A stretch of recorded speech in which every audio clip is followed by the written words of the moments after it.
Welcome to the Agronomy and Farm Management Podcast. I'm Amanda. And I'm Elizabeth. Thanks for joining us today. What the heck just happened this summer? You guys are probably wondering what I'm talking about, or maybe not, because it's always the weather, isn't it? We've got Dr. Aaron Wilson with us again today. I don't know, Aaron. Every time it's just like, what the heck just happened? Yeah, it seems like every season or every year we're asking, how can things be different than the year before, the season before it? And certainly there's always something new with the weather. And this summer is no exception. We've got plenty to talk about. And then also looking at, where we are today and kind of projecting out to this fall, of course, with harvest coming up, the weather is always on our minds. Yeah, it seems like it wouldn't be possible for there to be another different combination of weather conditions. But here we are with another year it feels like unlike any other. So to start us off, Aaron, let's do a recap of what happened this summer. Yeah. So, if the last time that we were on in late May, early June, I can't remember, one of the two, we were talking about basically we had a rather dry, late spring. We were talking about some of the issues with emergence and things like that. And of course, we talked a lot about El Nino. It seems like we're always talking about one of the phases of ENSO or El Nino Southern Oscillation, whether it's the warm water in the tropical Pacific, which is El Nino, and that's currently the phase we're in, or the cool phase that we spent the last 3 years in. But anyway, with those warmer than average sea surface temperatures in the tropical Pacific, there's some impact on Ohio summers, especially mid to late summer, where it can bring on some moisture.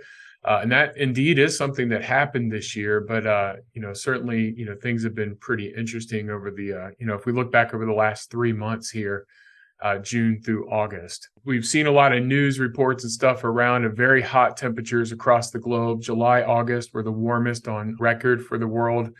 Going back to 1850. Phoenix, Arizona spent 54 days above 110 degrees this year, which is, even for a hot place like Phoenix, it's pretty incredible heat there. But that's not been the case here in the eastern Midwest, in the Great Lakes region. We had our 39th coolest summer on record in Ohio, June through August.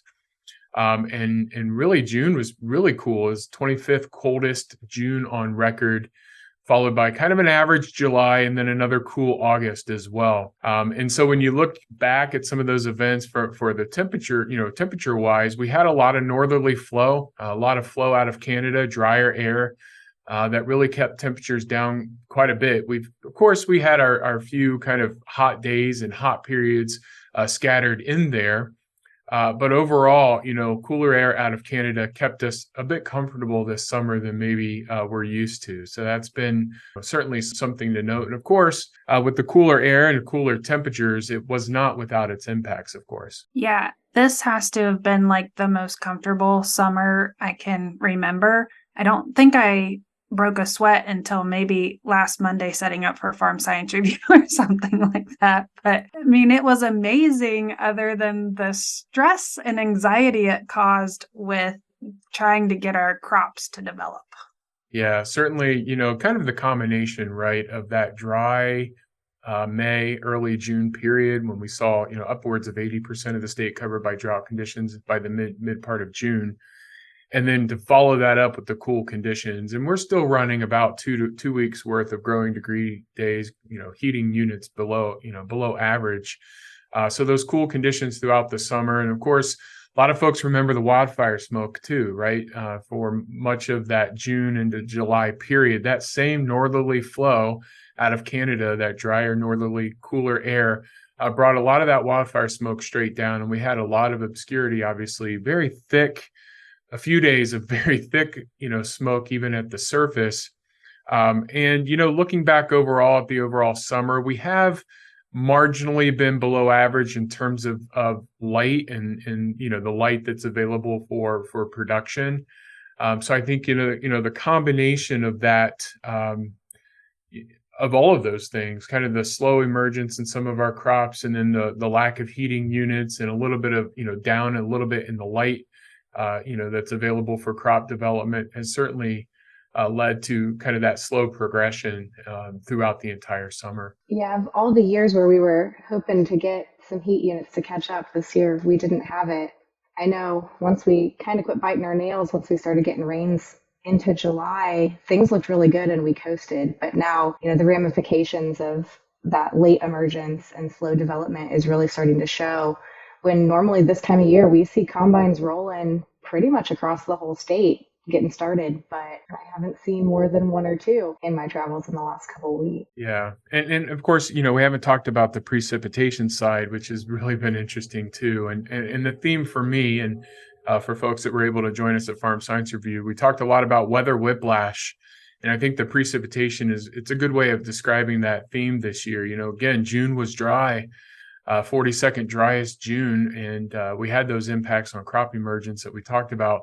But conditions did turn around, like you said. Once we got into July, especially late month, and then into August, things improved, and in some areas of the state, way too much water a couple of the days there in August. So we did have our 21st wettest July on record for Ohio, and that continued into August with the 19th wettest August on record. And then again, these records go back to 1895, so we're looking at 129 years. This was the 19th wettest August. If you were in North Central, thinking about, Huron County, Erie County, Lorain County, and some of those counties up there, you probably won't forget August 23rd and 24th. We had an interesting scenario. Most of the heat dome was really out west most of the summer. It kind of nosed its way in here on that 22nd, 23rd of August, but didn't, we had advertised temperatures maybe eclipsing 100 for the first time in almost a decade, since 2012, or more than a decade. We didn't quite get there for most of us. There was about a 50 or 100 mile shift in that heat dome, but right along the edge of that northerly edge of the heat dome that set up across, Lake Erie, North Central Ohio, just a tremendous amount of rainfall in a short period of time. We had widespread 3 to 10 inches of rain over portions of northern Ohio. We had those reports in Lorain County of 3 to 10 inches of rain, 10 inches of rain in about 6 hours. And so, the poor folks out at the Lorain County Fair, certainly suffered. We had a lot of flooded cars and equipment, just kind of the, some of the major storylines, I think, of this summer. But by the end of August, overall, soil moisture had marginally recovered, especially, near the surface. What I would expect, the best you can really expect for summer. Summer's not a time where we make up for soil moisture deficits usually, right? We get isolated improvements. But by, the end of summer, we only had about 8% of the state covered in abnormally dry conditions with no drought reported. And so that really, was looking good. But then again, we had a lot of catch up to do, which kind of brings us to the conditions that we're sitting in here in September. Yeah, it seemed like this summer, just when things were starting to get uncomfortably dry, we'd find a little relief. So I guess the question's going to be, as we get into harvest and see what yields look like, were those rains close enough together? And I've heard both sides, talking to folks at Farm Science Review. A lot of people think yields are going to be really good. You hear a lot of people saying they think they're going to be average, and a handful of people think they're going to be below average. So we'll know the truth here over the next month or so. Yeah, and really where our soil moisture is going to go from here too, because you mentioned that we kind of caught up, but now we're back in a deficit.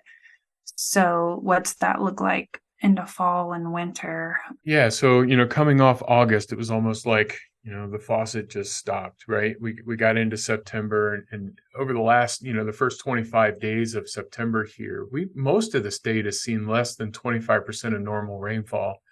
Now, September, we start drying out a bit climatologically, right? October is one of our driest months, but, to have dry months and still only run about 25% of normal, many pockets throughout the state of less than 10%. We've had areas only pick up 1/10 of an inch of rainfall for the entire month of September. It's got already some clear impacts on our soils. We see drying ponds, we see drying creeks and streams out there. Certainly impacts on our lawns. Now, a lot of people like that, right? They don't have to mow late season. That's good.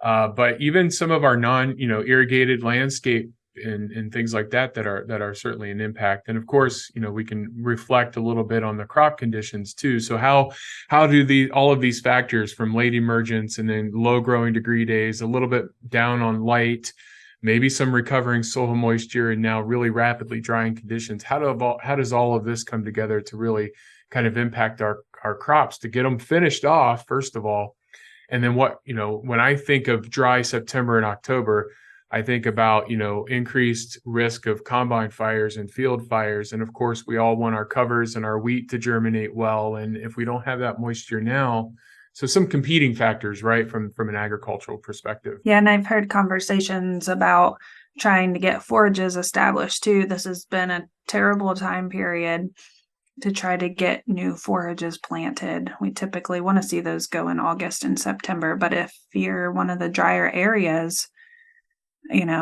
your time is running out to get that established and growing before we get too cold of weather. Yeah, and here over the next couple of weeks with those, the crops that were planted mid-May and beyond are really going to need some rainfall to hit the finish line and then get some moisture off of it to make it through harvest. Yeah, and I think in that, kind of that realm, we've got a small sliver of hope this week. Some areas have already started to pick up a little bit of rain. Obviously we're in the midst of this very dry period. The one thing we've done is missed any tropical entities. Major hurricane heading toward the Gulf, all that moisture stayed in Georgia, South Carolina, North Carolina. Last weekend, we had kind of a glancing blow from Tropical Storm Ophelia, which came on rather quick, and sometimes you can get these tropical entities that are a bit of a surprise. We had some very light rain showers over a couple of the counties in the east, but overall we've missed out of that. So we do have, this week we're kind of in the midst now. Here it is, midweek of this kind of slow moving system that's kind of meandering through into the Ohio Valley. It's already brought some scattered showers and thunderstorms this week, and it's likely to continue over the next day or two. I think it moves out, this week, so we don't see any long-term effects here. There will be some isolated hefty amounts, and by hefty, I mean maybe an inch, maybe upwards of 1.5 inches in some locations, but overall, I think most locations do see less than 1 inch of rainfall this week. So if that's what you're looking for to help, anything I think at this point will help finish the crops off for the rest of the year. Temperatures look pretty mild. We are cooling. Typically, we're cooling this time of the year. We should see highs in the low to mid 70s, overnight lows in the low 50s. So even being above average, mid 70s, upper 70s is above average. And those warm days and cool nights can actually lead to some great fall colors. So if fall color is your thing, these conditions that we've seen this month are really great for bringing on some vibrant colors. But the dryness is probably going to impact the speed at which those leaves drop. And it'll probably be a pretty quick season, I think, with the dryness around. So as we, here we are at the end of September, looking out at the outlooks right now through the first 1 or 2 weeks of October, probabilities are pretty strong for above average conditions likely. So we'll continue to accumulate some of the growing, heat units are likely over the next couple of weeks. I do expect, precipitation to be on the dry side overall. So a little bit of hope this week, but overall, I think precip's going to be below average. Again, in an already typically dry month. So I expect some slow worsening drought conditions across especially across the west and southern counties of Ohio. That really heavy rainfall earlier in the season in north central and a very wet summer across the Cleveland and northeast counties.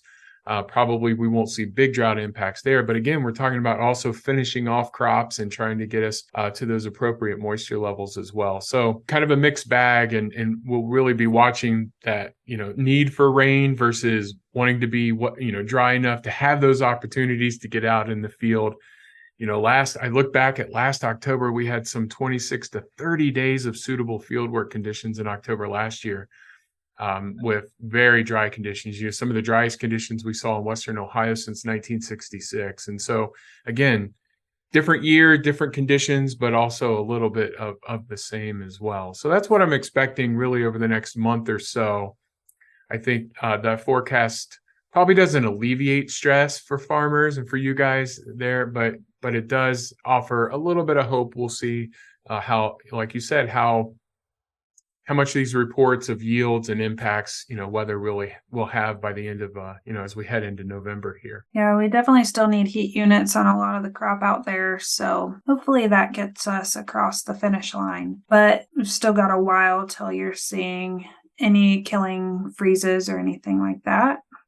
Yeah, I think so. I at least I don't see anything early season, right? So typically we can see by the second week of October some freeze conditions across northern Ohio. Typically it's third week to the last week of October in the southern half of the state. Again, with this forecast for October, I don't see anything early. I really don't. We kind of snuck in a couple of early days last year, if you remember October 4th in central Ohio. I don't see anything like that with temperatures above average overall. When we look at the whole October, November, December period as we head throughout the rest of harvest, there's not really any strong climate signals either way. Things are leaning toward warmer than average.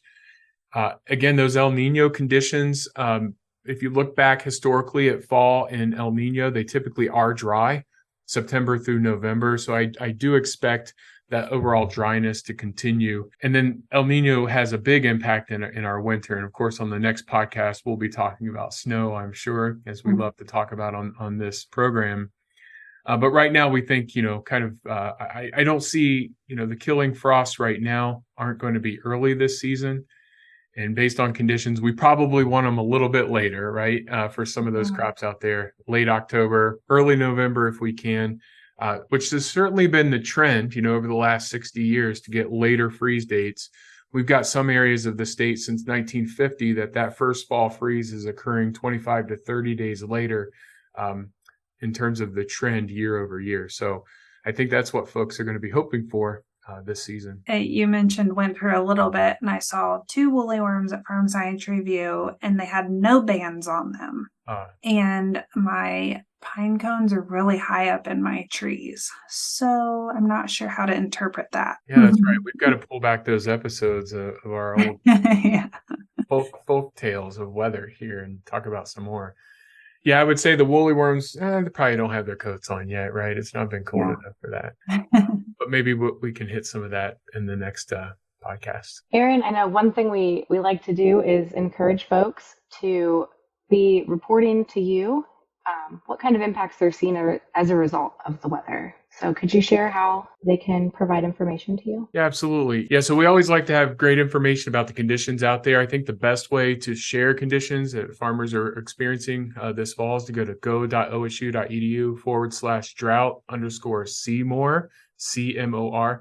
We'll provide that. That's great information for us to help see what impacts folks are actually experiencing on the ground when it comes to these rapidly drying conditions. Of course, you can always find some more information, climate information at climate.osu.edu. That's the state climatologist page.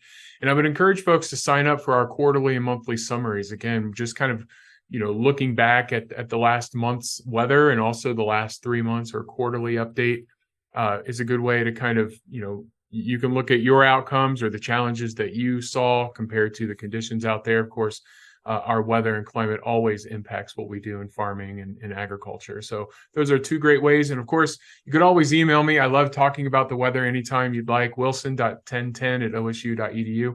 Please reach out and chat and, talk about what you're experiencing out there. And hopefully everyone has a great harvest season despite some of the challenges we see from the weather department. Yeah. And hopefully next time we talk, it's less what the heck just happened. And that was a great season. Great season. Now bring on some snow, right, Amanda? Yes. Yeah. All right. As always, Aaron, thank you so much. And we'll look forward to talking to you again in a few months. Can't wait. Thanks. Thanks for listening to the Agronomy and Farm Management Podcast. Join us again in 2 weeks for our next episode. Hey, podcast listeners. Just a reminder to give us a like or subscribe so you know when we release new episodes. If you're enjoying the podcast, be sure to leave us a review also. We appreciate the comments.